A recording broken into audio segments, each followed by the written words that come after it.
भुसावळ शहरातील श्यामाप्रसाद मुखर्जी उद्यानात सोमवार दिनांक 23 रोजी श्यामाप्रसाद मुखर्जी यांच्या पुण्यतिथी कार्यक्रमानंतर दोन नगरसेवकांमध्ये तुंबळ झटापटी झाल्याची चर्चा भुसावळ शहरासह राजकीय वर्तुळात रंगली आहे। मात्र या कथित हाणामारीच्या घटनेबाबत अद्याप कोणतीही अधिकृत तक्रार किंवा पोलिसात नोंद उपलब्ध नसल्याचे समोर आले आहे। प्राप्त माहितीनुसार श्यामाप्रसाद मुखर्जी यांच्या पुण्यतिथी कार्यक्रमापश्चात दोन नगरसेवकांमध्ये शाब्दिक वाद झाल्याची चर्चा आहे।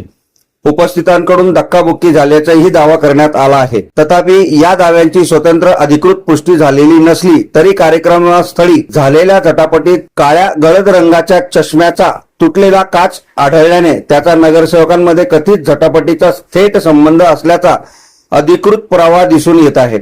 या संदर्भात एका संबंधित नगरसेवकाशी संपर्क साधला असता अशी कोणतीही घटना घडली नसल्याचे सांगत चर्चांना दुजोरा देण्यास नकार दिला आहे। तर दुसऱ्या संबंधित नगरसेवकाशी संपर्क साधण्याचा प्रयत्न केला असता त्याच्याशी संपर्क होऊ शकला नाही। दरम्यान काही उपस्थितांच्या म्हणण्यानुसार वाद वाढत असल्याचे लक्षात येताच इतर नगरसेवक व पदाधिकाऱ्यांनी हस्तक्षेप करून परिस्थिती शांत केल्याचे सांगितले जात आहे। भुसावळ शहर पोलीस ठाण्यात बातमी प्रकाशित होईपर्यंत कोणतीही अधिकृत तक्रार दाखल झालेली नसल्याची माहिती समोर आली आहे। Bureau report Mahanews 19 Bhusawal.